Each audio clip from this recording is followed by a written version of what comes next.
Assalamualaikum warahmatullahi wabarakatuh.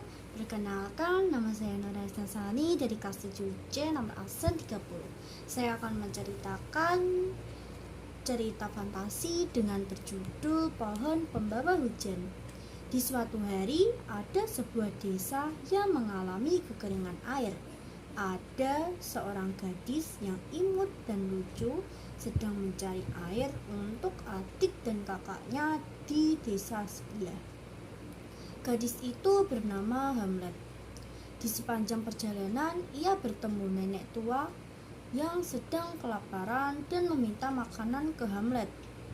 Kebetulan Hamlet membawa roti dan memberikan roti tersebut ke nenek, dan nenek itu memberi imbalan dengan memberi benih pohon.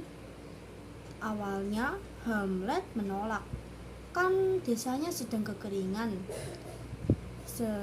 Tetapi nenek itu memaksa untuk menerima. Ayolah nak. Hamlet pulang karena sudah ditunggu adik dan kakaknya di rumah.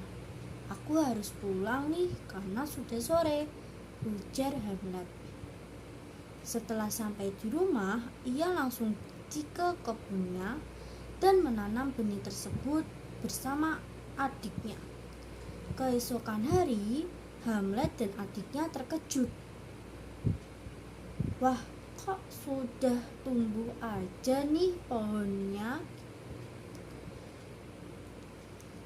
Seminggu berlalu, Hamlet mengecek pohon di kebun. Ternyata pohonnya sudah berbuah.